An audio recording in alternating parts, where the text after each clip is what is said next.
Hey, what's happening, all you sky chasers out there? I'm Duuz-Diz-Din, and I'm back with another episode of Tailspin.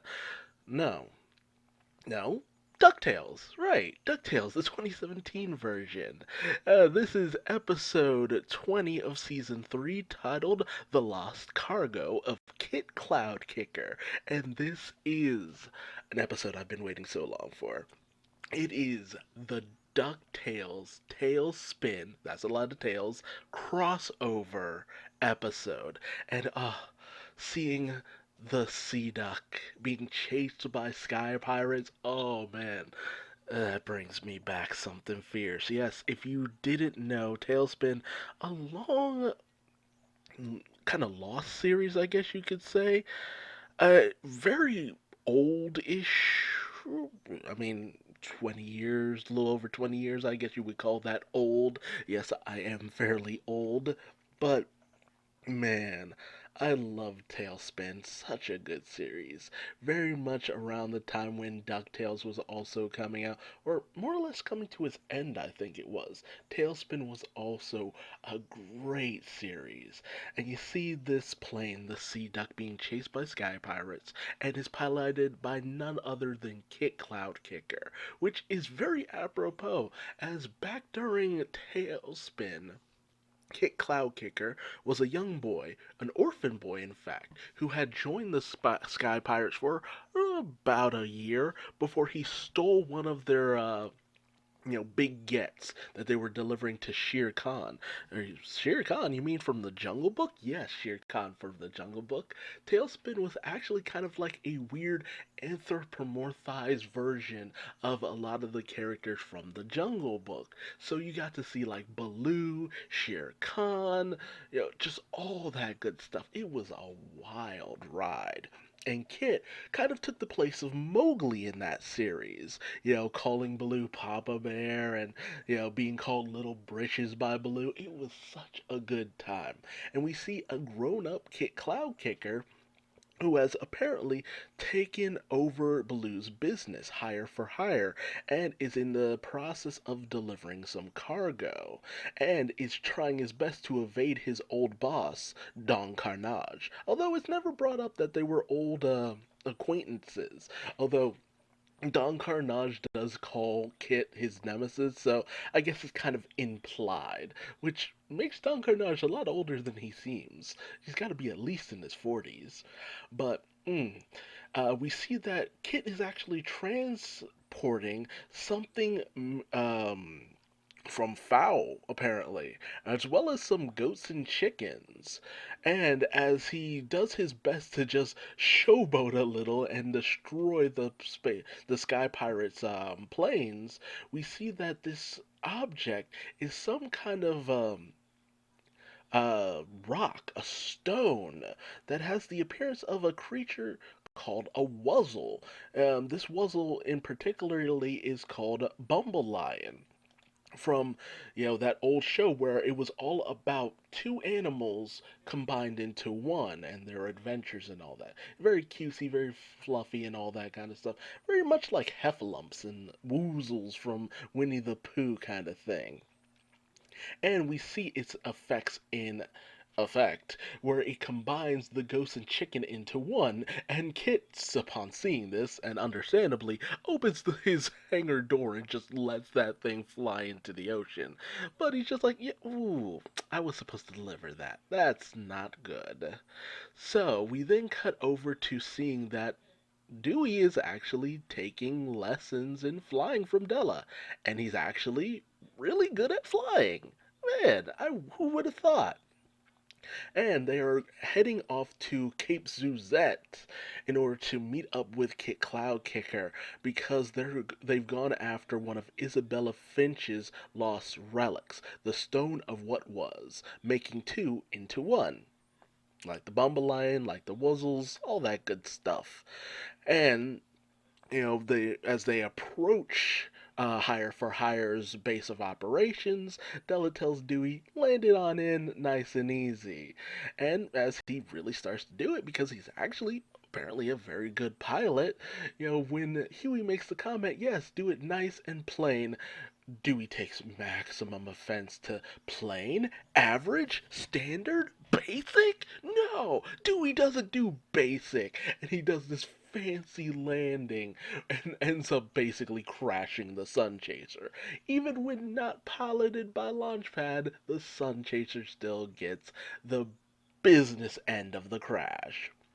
But they arrive at Hire for Hire and they see a commercial playing where you see that Kit has taken over and, you know, Della actually kind of recognizes Kit, but she can't place where.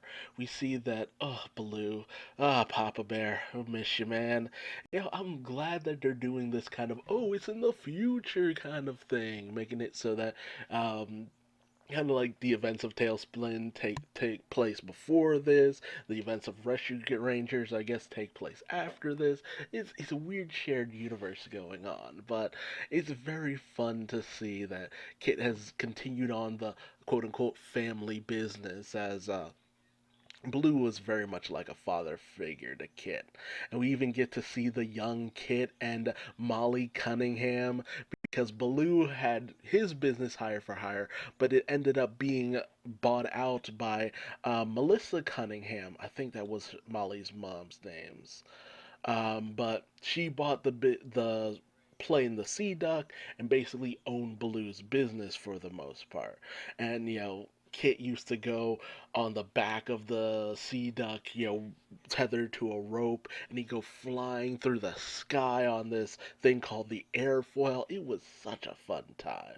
And Dewey, upon seeing that, basically relives out my childhood dream because man, the flying around on the airfoil was so cool. It was so fun, and it just looked so awesome. Seriously, but they didn't find Kit Cloudkicker, kind of looking a little washed up, a little bit of a has been. But when Kit notices Della, he realizes, hey, Della, don't you recognize me? We went to flight school together way back in the day. That he was the one doing all the tricks in the background and all that with his airfoil. That's what he was all about, the tricks, the showboating, the showmanship. But Della vaguely remembers him that he called him Sky Prancer because that's what it kind of seems, he was prancing around in the sky like a beautiful gazelle. But Kit kind of brushes that off, saying, yeah, back in the day with Molly, who apparently went to school with them as well, I think it was, that she was an ace pilot. And, he says that they both done well for themselves, which is an obvious lie. But Dewey wants to join in on the cloud kicking business, showing off his skills and cool moves, and deciding that Kit should be his teacher. So Kit takes him on, even throwing him the airfoil, saying that he'll be the Baloo, Dewey can be the Kit, it'll be just like old times. But Della is none too pleased with the fact that Dewey wants to do anything but be a standard pilot. He'd rather showboat than actually do something practical. But when Della confronts Kit about where he lost his cargo, the Stone of what was, apparently he doesn't know. He neither has flight logs about his trip or can really just tell them where it's located. Even going so far as to say they should hire him because of the state that the Sun Chaser is in, having no choice but to have him directly show them to where he last saw the stone. Unfortunately, Kit's piloting skills leave a lot to be desired, and Della ultimately ends up taking over. Especially upon seeing that he actually did have a map of where he last saw the stone. And not wanting to lose face with the kids, Kit decides that he'll show Dewey some skills, or teach him a little bit about how the airfoil is done.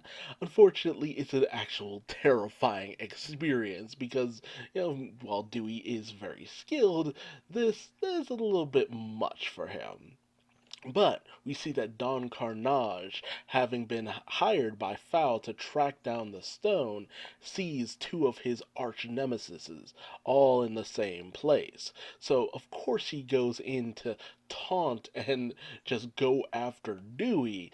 And while Kit, rides the line to Dewey in order to save him, Don Carnage cuts the line, they go plummeting down, but they're close enough to the water that Kit is able to make an impromptu landing on the island where the stone was last seen.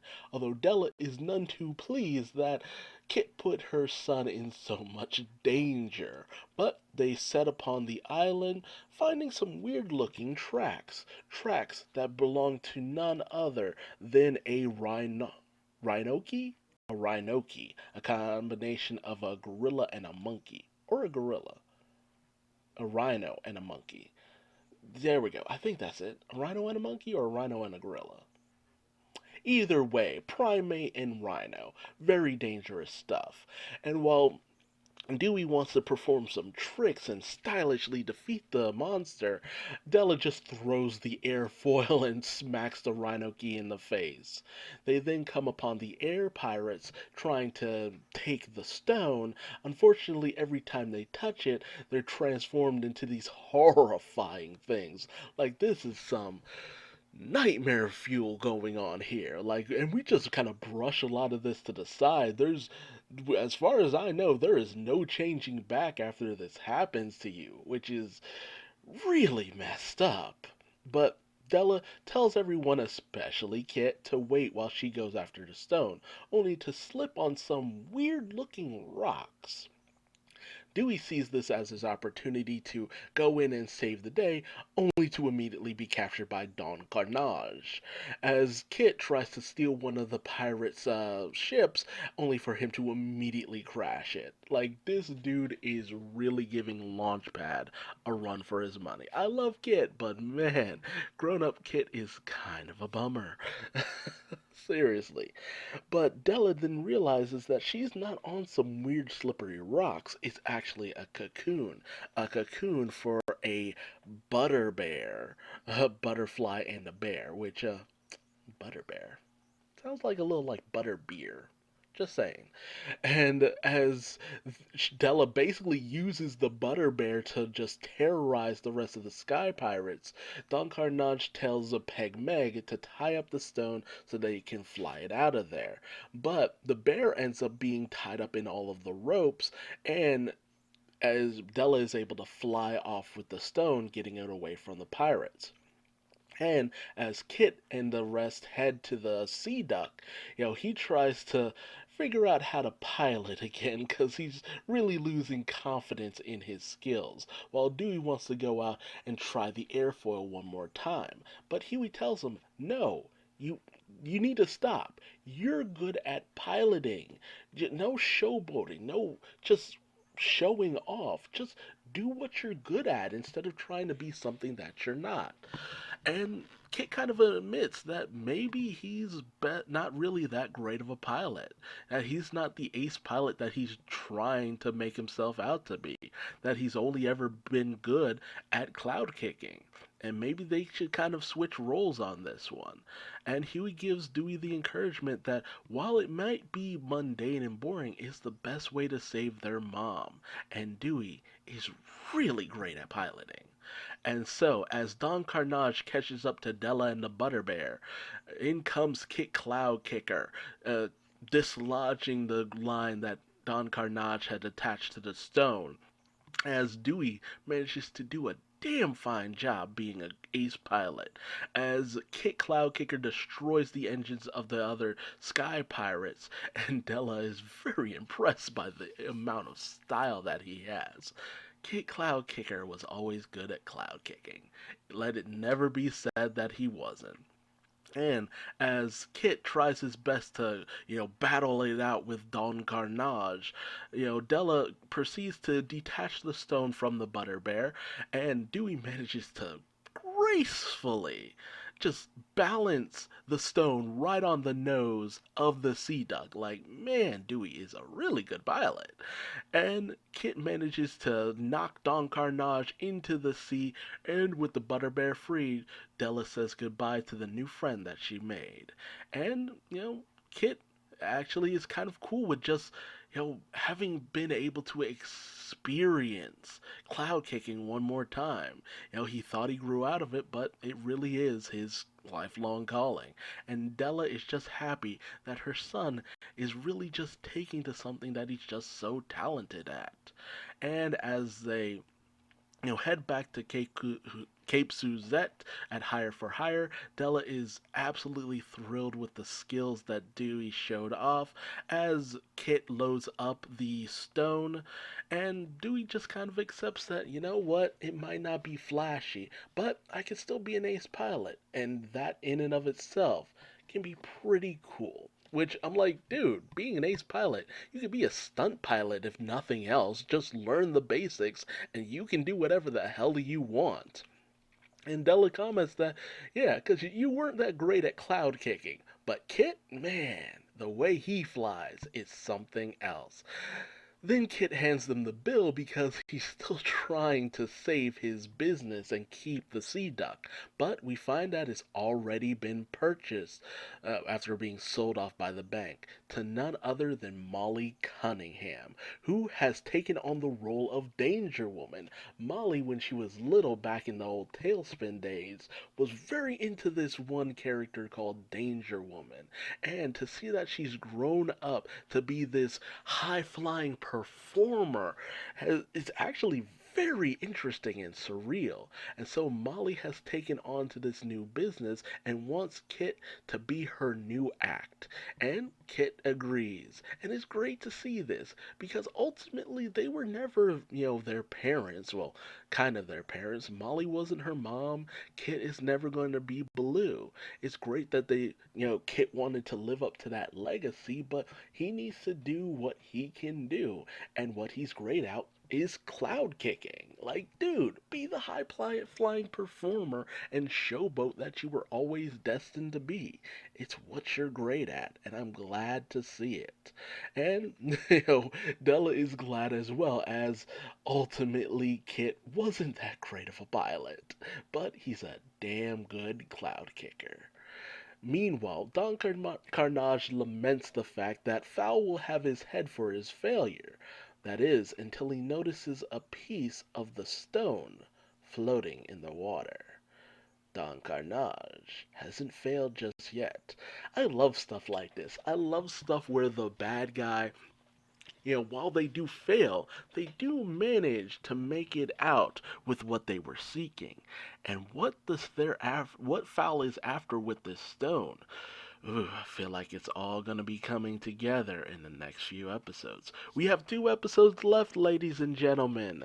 Tell me what you thought on this episode. Are you a fan of Tailspin? Were you glad to see how Kit and Molly turned out after all this time? Would you have preferred to see Mrs. Cunningham and Baloo from back in the day? Would you have preferred something more like that? I kind of would have, but it's interesting just to see how they turned out as they grew up. And it was a fun, if nothing else, crossover. And to find out that Della went to school with Kit and all that, very interesting. It makes it so that things were still kind of set in the 90s and we're in today as well, because Tailspin was very much a product of its time. Everything around Tailspin, very much a product of its time. And to just see that, this is the age that Kit would be if, you just kind of let them age naturally. It's very interesting and fun. And I had a blast seeing this. Though I wasn't too happy with the design, the 3D design of the sea duck. It looked a little weird in some shots, although other shots it looked great. So, very much feel like they need to redesign that, but since the series is coming to an end, what can you do? It's the third to last episode. So, tell me your thoughts on this episode in the comment section below. Did you love it? Did you hate it? What did you feel about the tailspin? Did you not care for it? Did you love it?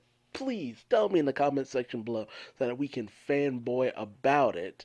And until next time, I've been Duuz-Diz-Din, and I will see you in the next video. Bye-bye.